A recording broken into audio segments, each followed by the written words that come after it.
우리에게 주신 하나님 말씀은 사사기 3장 12절에서 25절까지의 말씀입니다. 구약 성경 364면에 있습니다.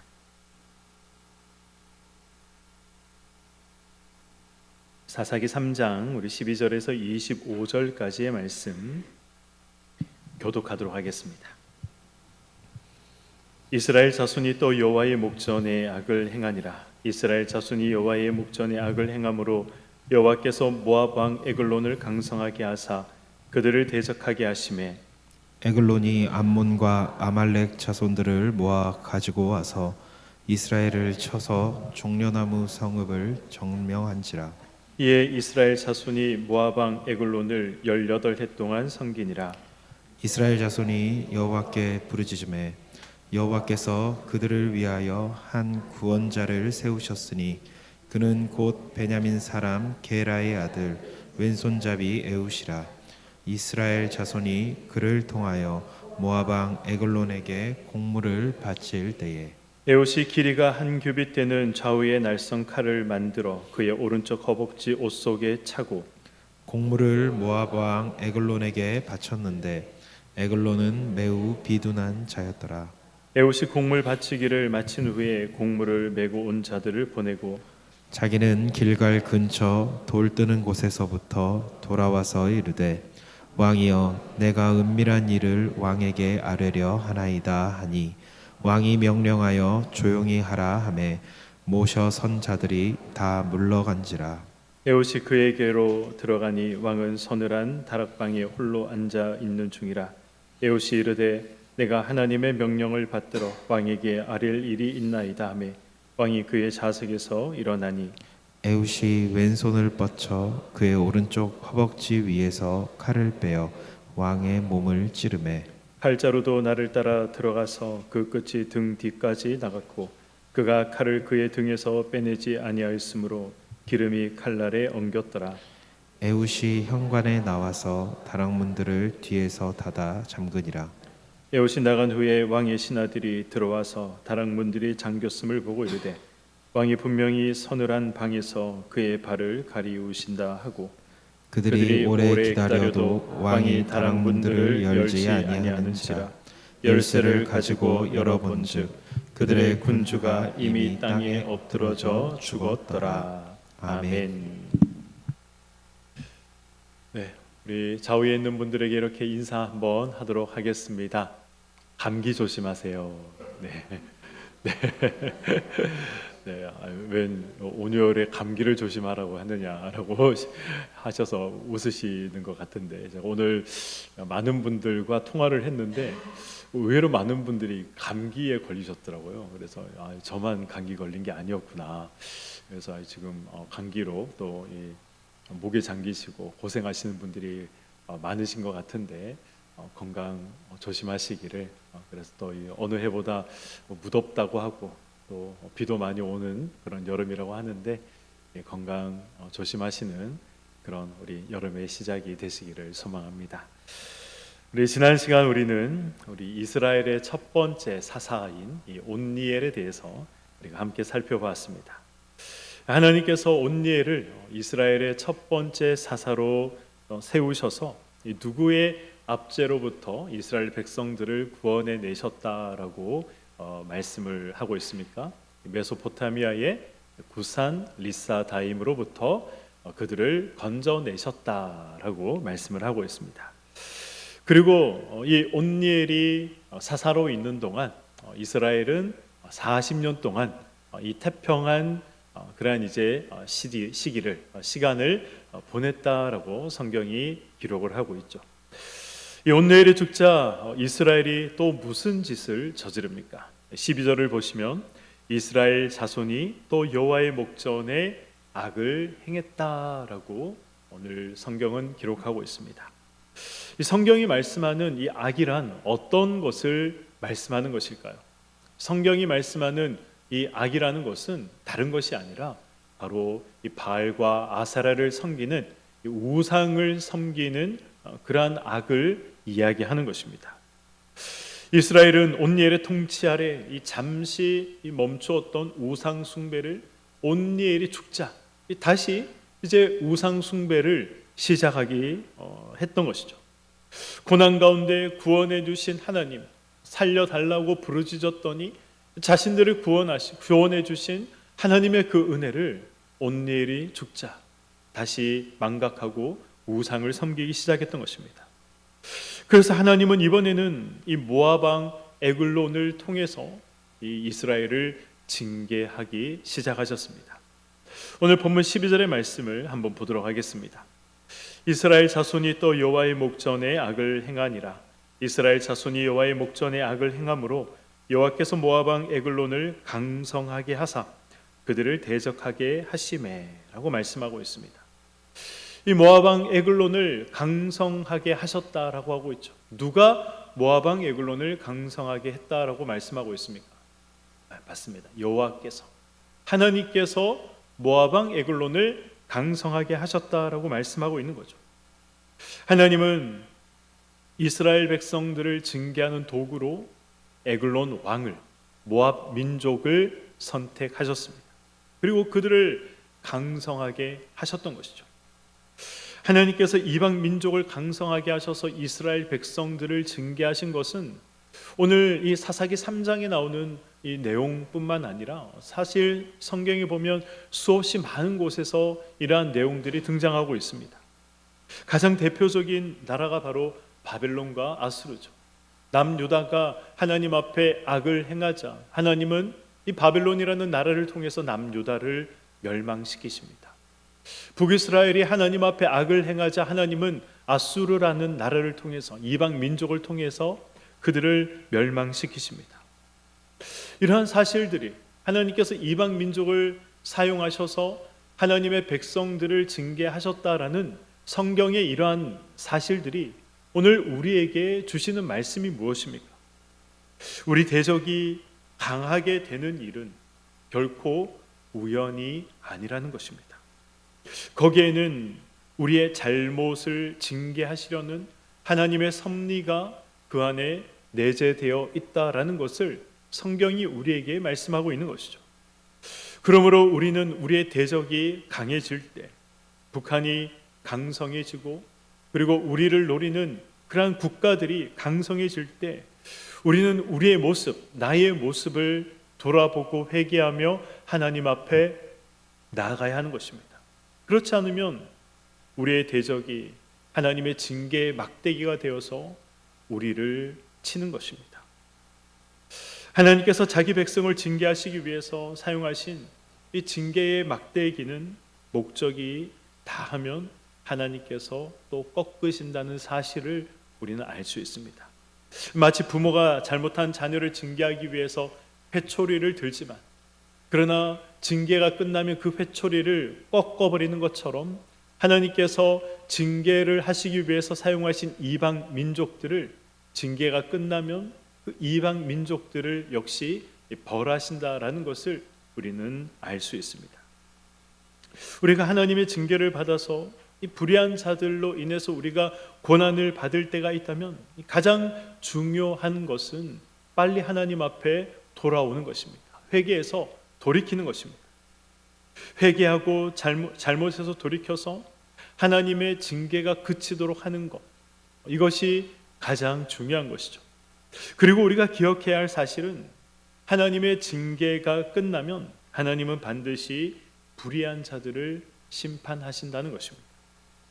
악한 자를 흥하게도 하시고 악한 자를 망하게도 하시고 우리를 징계하게도 하시고 또 우리에게 태평한 그러한 이 상황과 환경을 시간들을 허락하시는 분이 역사의 주인이신 하나님이라는 사실을 우리가 잊지 않고 기억할 때 우리는 우리의 삶 속에 고난이 있더라도 비록 하나님 앞에 징계를 받을 때 비록 하나님께 우리의 대적이 우리를 징계할 그때에도 우리는 소망을 잃지 않을 수 있는 것입니다. 13절을 보시면 에글론이 암몬과 아말렉 자손들을 모아가지고 이스라엘을 쳐서라고 말씀하고 있죠. 이스라엘을 쳐서 그래서 어디를 점령했다라고 합니까? 종려나무 성읍을 점령했다라고 말씀하고 있습니다. 이 종려나무 성읍이 어디를 말하는 것일까요? 종려나무 성. 아마 그 성에는 종려나무가 굉장히 많이 있었던 것 같습니다. 그래서 그 성읍을 향해서 사람들이 그 성읍에 붙여진 이름이 아니라 그 성읍의 별칭인 종려나무 성읍이다라고 불렀던 것 같습니다. 이 종려나무 성읍은 우리가 잘 알고 있는 바로 여리고 이 성, 여리고 지역을 말하는 것이죠. 지금도 이 여리고 지역의 성지 답사를 가시면 이 지역의 대표 이 상품인 이 대추 이 야자 열매가 굉장히 곳곳에서 많이 판매되고 있는 모습을 우리는 볼 수가 있습니다. 대추 야자 나무가 성경이 말하는 바로 이 종려 나무를 뜻하는 것이죠. 그 나무의 열매가 여리고 지역에 지금도 특산품일 정도로 이 여리고 지역에는 종려나무, 이 대추 야자 열매가 열리는 그 나무가 굉장히 많이 지금도 있습니다. 모압 왕 에글론이 연합군을 이끌고 와서 이스라엘의 수많은 성들을 점령했지만 지금 성경은 다른 성들을 이야기하고 있는 것이 아니라 이 여리고 성 하나를 이야기하고 있습니다. 성경은 유독 여리고 성을 점령했다는 이 사실만 기록을 하고 있는 것이죠. 왜 그럴까요? 분명 이 모압 왕 에글론과 연합군들이 쳐들어와서 많은 성들을 점령했을 것입니다. 그러나 그 수많은 성들 중에 왜 하필이면 이 여리고 성을 성경은 콕 집어서 이야기하는 것일까요? 여기에는 굉장히 중요한 의미가 있습니다. 여리고는 어떤 곳입니까? 가보시면 아시겠지만 여리고는 오아시스 지역입니다. 제가 처음 이 여리고를 가봤을 때 제가 놀랐던 사실은 정말 이 여리고 지역 그 주변 지역은 다 광야입니다. 사람이 살 수 없는 척박한 광야 지역인데 저 멀리서 보이는 이 여리고 지역에만 이 푸른 나무들이 자라고 있더라고요. 이 여리고 지역은 오아시스 지역이었습니다. 이 여리고 지역에만 푸른 나무들이 자랄 수 있는 그런 환경이 조성되어 있었던 것이죠. 제가 앞에서 말씀드린 것처럼 이 대추 야자 열매가 자랄 수 있는, 성경이 말하는 이 종려나무가 자랄 수 있는 그러한 환경이 되었던 것입니다. 수많은 과일 맺는, 열매 맺는 과일 나무들이 그곳에 자라고 있었고, 그리고 곡식을 맺을 수 있는 그러한 농사를 지을 수 있는 환경들이 거기에 있었던 것이죠. 여리고는 굉장히 풍요롭고 그리고 굉장히 비옥한 지역이었습니다. 그리고 여리고는 또한 이스라엘 백성들에게는 가나안 정복의 상징과도 같은 곳이었습니다. 가장 먼저 이 가나안 정복 전쟁을 시작하면서 가장 먼저 정복 전쟁을 하면서 점령했던 성이 바로 여리고 성이었던 것이죠. 하나님께서 이스라엘 백성들을 떠나지 아니하시고 내가 너희들과 함께 하겠다는 이 사실을 이스라엘 백성들에게 가장 극명하게 보여주신 그러한 장소, 그러한 사건이 여리고였고 여리고 성이 무너지는 그런 사건이었습니다. 그런 여리고 성을 이스라엘 백성들이 빼앗기고 점령당하고 말았던 것입니다. 이후에 18년 동안, 그러니까 이 메소포타미아의 구산 리사다임이 점령했던 곳에 이 2배 이상의 기간을 모압 왕을 섬기며 괴로움을 당해야 했었습니다. 이런 사실들이 오늘을 살아가는 저와 여러분에게 성경이 말씀하고자 하는 내용이 무엇입니까? 이스라엘은 왜 우상을 섬겼습니까? 더 풍요로운 삶을 위해서 우상을 섬겼습니다. 더 잘 살기 위해서 우상을 섬겼습니다. 그러나 아이러니하게도 이 풍요의 상징과도 같은 여리고성을 점령당하고 말았던 것이죠. 정말 기가 막힌 역설이 아닐 수 없었습니다.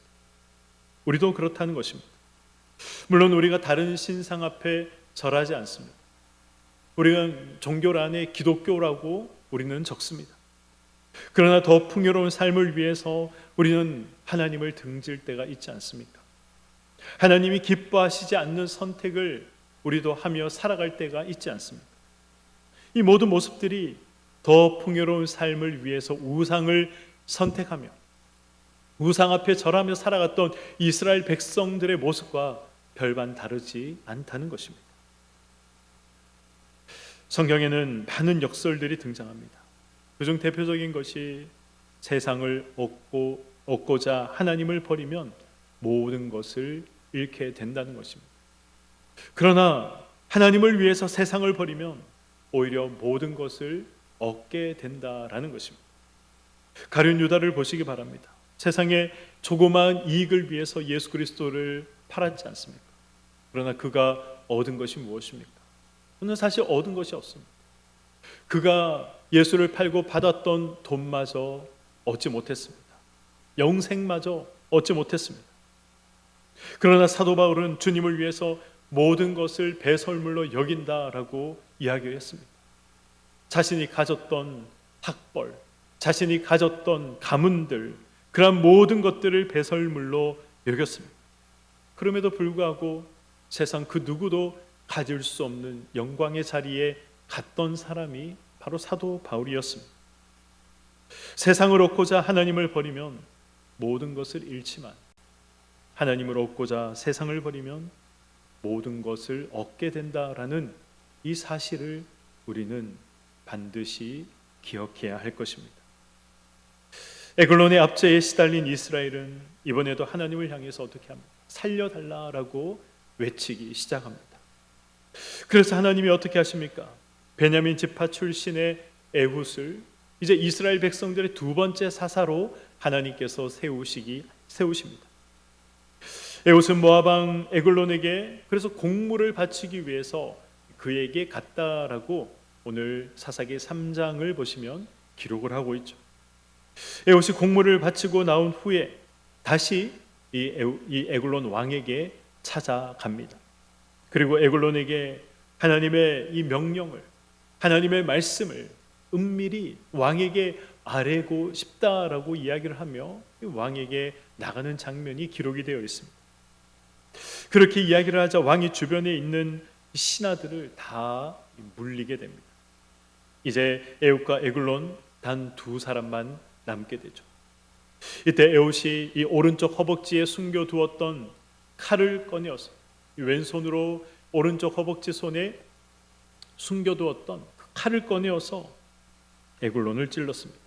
얼마나 깊게 찔렀는지 이 칼자루도 나를 따라 들어갔다라고 성경이 기록하고 있습니다. 오늘 본문을 보시면 이상한 점 하나가 있습니다. 예나 지금이나 이 왕 앞에 나가는 것은 쉽지 않습니다. 그리고 예나 지금이나 이 왕 앞에 한 나라의 지도자 앞에 나갈 때에는 철저하게 이 몸을 검사하고 수색하고 나가는 것이 당연한 그러한 절차인 것이죠. 무기를 소지한다는 것은 사실상 불가능한 일입니다. 그럼에도 에훗은 오른쪽 허벅지에 칼을 숨겨서 들어갈 수 있었습니다. 저는 어떻게 이것이 가능했을까? 그것이 의문이었습니다. 왕과 독대하는데 어떻게 무기를 숨기고 들어갈 수 있었을까?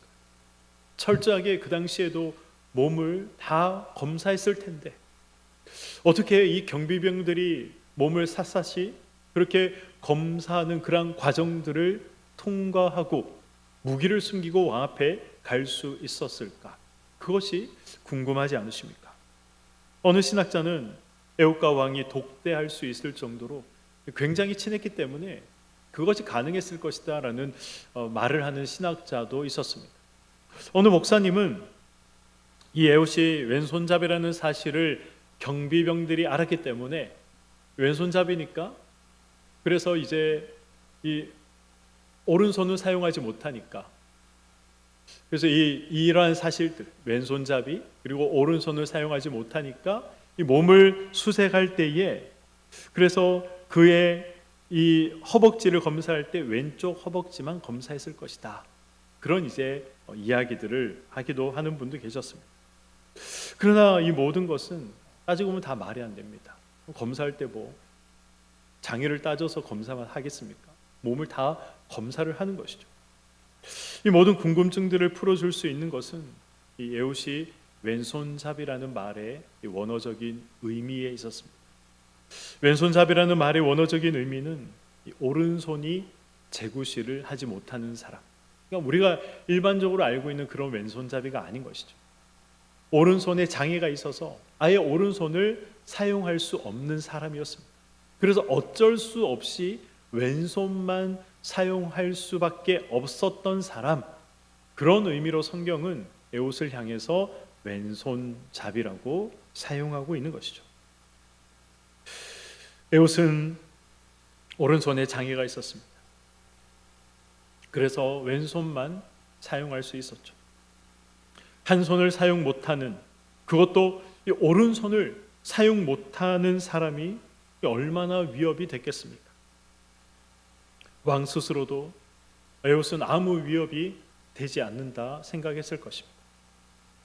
경비병들도 이 오른손으로 아예 사용하지 못하는 이 에웃이 어떠한 위험도 되지 못한다 생각을 했을 것입니다. 에글론은 오른손을 사용하지 못한 이 에웃을 무서워하지 않았습니다. 두려워하지 않았습니다. 경계하지 않았습니다. 이 장애인은 예나 지금이나 약한 존재로 취급받는 것이죠. 그럼에도 하나님은 그런 약점을 가진 이 에웃을 이스라엘의 구원자로 세우셨던 것입니다. 더욱이 그는 이 사사시대 중에서 가장 긴 이 태평스러운 시대를 이끌었던 인물이었습니다. 인간적으로 본다면 이 에웃이라는 사람은 지극히 부족한 사람이었고 지극히 연약한 사람이었습니다. 그러나 하나님께 붙들릴 때 그는 가장 강력한 사사가, 가장 태평성대를 이룰 수 있었던 그런 사사가 될 수 있었던 것입니다. 저와 여러분에게 약한 것이라 생각되는 것이 하나님 손에 붙들릴 때 강한 것이 될 수 있는 것입니다. 중요한 것은 인간적으로 볼 때 강한가 약한가 이것이 아니라는 것이죠. 무엇이 중요합니까? 하나님께 붙들려 있는가 아닌가, 이 사실이 중요하다는 것입니다. 인간적으로 아무리 유능하고 인간적으로 아무리 강해 보여도 그 사람이 하나님께서 붙들지 않는다면, 그리고 그 사람이 하나님께 붙들림 받기 위해서 노력하지 않는다면 지극히 약한 존재에 불과한 것입니다. 그러나 아무리 인간적으로 약해 보여도 그 사람이 하나님께 붙들려 있다면 그 누구도 막을 수 없는 강한 존재가 된다는 것을 성경은 말씀하고 있는 것이죠. 우리는 이제 돌아오는 주일 장로 투표를 앞두고 있습니다. 세상적으로 유능한가 아닌가, 세상적으로 부족한가 아닌가, 이것을 보시지 마시기 바랍니다. 하나님을 붙드는 사람인가, 하나님께 붙들린 사람인가, 이 사실을 가장 먼저 그리고 가장 중요하게 보셔야 하는 것입니다. 하나님을 붙들지 않는 사람, 하나님께 붙들리지 않는 사람은 이 교회 성도들을 잘못된 길로 인도하는 사람이 될 수밖에 없는 것입니다. 그래서 이 모든 사람들을 시험과 고난으로 이끌어갈 수밖에 없다는 사실을 성경은 우리에게 계속해서 말씀하고 있는 것 아니겠습니까? 하나님은 지극히 약한 자로도 얼마든지 큰 일을 이루실 수 있습니다. 스스로 보기에, 또 사람들이 평가하기에 정말 작고 보잘것없다라고 해서 낙심하거나 좌절하지 마시기 바랍니다. 나는 늙어서 아무것도 할 수 없어, 그렇게 생각하면서 혹시 하나님 섬기는 일에 주저하고 계십니까? 이스라엘 백성을 애굽에서 인도해낸 모세를 기억하시기 바랍니다. 모세가 출애굽할 당시에, 이스라엘 백성들을 이끌어낼 당시에 그의 나이가 80세였습니다. 나는 연약한 여성이니까, 여자니까 라고 하면서 혹시 체념하고 계십니까? 그렇다면 이스라엘 민족을 구원한 에스더를 기억하시기 바랍니다. 나는 못 배웠으니까 할 수 없다라고 생각하며 스스로 포기하고 좌절하는 분이 계십니까? 예수님이 교회의 기둥과 터로 삼으신 베드로를 기억하시기 바랍니다. 베드로 역시 배우지 못한 사람이었습니다. 우리가 해야 할 것은 할 수 있다, 할 수 없다가 아니라 모든 축복과 힘의 근원이 되시는 하나님께 붙들리는 것입니다. 하나님을 붙잡는 것입니다. 말씀을 맺도록 하겠습니다. 에웃은 에글론 왕에게 아무 의심 없이, 의심도 받지 않고 접근할 수 있었습니다. 이 삼엄한 왕궁의 경비 속에서 성공적으로 무기를 지니고 들어가서 왕을 독대할 수 있었습니다. 물론 이 곡물을 가져온 것과 그리고 이 왕에게 이 은밀한 비밀을 이야기하겠다라는 이러한 이 내용들, 그러한 이 지략들이 물론 중요한 내용으로 작용을 했겠죠. 그러나 하나님께서 에글론과 그의 신하들의 눈과 마음을 어둡게 하셨기 때문에 이 모든 것들이 가능했던 것입니다. 에웃은 에글론을 죽이고 아무 의심을 받지 않고 여유 있게 도피할 수 있었습니다. 이 역시 에글론 왕의 신하들을 하나님께서 어리석게 만드시고 그들을 묶어두신 하나님의 도우심이 있었다라는 것을 성경은 오늘 우리에게 말씀하고 있는 것입니다. 사랑하는 성도 여러분, 하나님은 저와 여러분이 전심으로 하나님의 뜻을 따르고자 최선을 다할 때 닫힌 문을 여시고 하나님께서 길이 없는 곳에 길을 열어 주시는 것입니다. 하나님은 우리에게 일을 맡기고 나 몰라라 하시는 분이 아니십니다.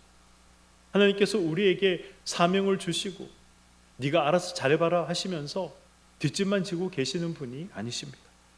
언제나 우리와 함께 하시면서 때를 따라 필요를 공급해 주시는 분이 하나님 아버지심을 기억하시기 바랍니다. 그러므로 사랑하는 성도 여러분, 우리가 하나님의 일을 할 때 하나님의 도움이 없으면 어떻게 하나 이런 염려와 걱정은 하지 마시기 바랍니다. 우리가 해야 할 일은 전심으로 받은 사명을 감당하기 위해서 최선을 다하는 것입니다. 우리가 장로 투표를 앞두고 있는데 장로가 나 같은 사람이 어떻게 장로가 될 수 있을까? 그렇게 저에게 말씀하시는 분들이 몇몇 분들이 계셨습니다. 그 또한 내려놓으셔도 됩니다. 하나님이 세우시면 하나님이 하시는 것이죠. 할 수 있는 지혜를 주시고 할 수 있는 능력을 주시고 모든 것들을 감당할 수 있도록 하나님께서 길을 열어주시는 것입니다. 우리가 해야 할 일은 전심으로 받은 사명을 감당하기 위해서 최선을 다해서 하나님을 붙잡는 것입니다. 나머지는 하나님께서 알아서 하십니다. 필요를 채워주시고 막힌 문을 열어주시고 불가능한 것은 가능하게 하시는 것입니다. 이 사실을 기억하시며 하나님 붙잡는 일에, 하나님께 붙잡히는 일에 우리의 모든 것을 다하는 저와 여러분의 삶이 되시기를 주님의 이름으로 간절히 축원드립니다. 아멘.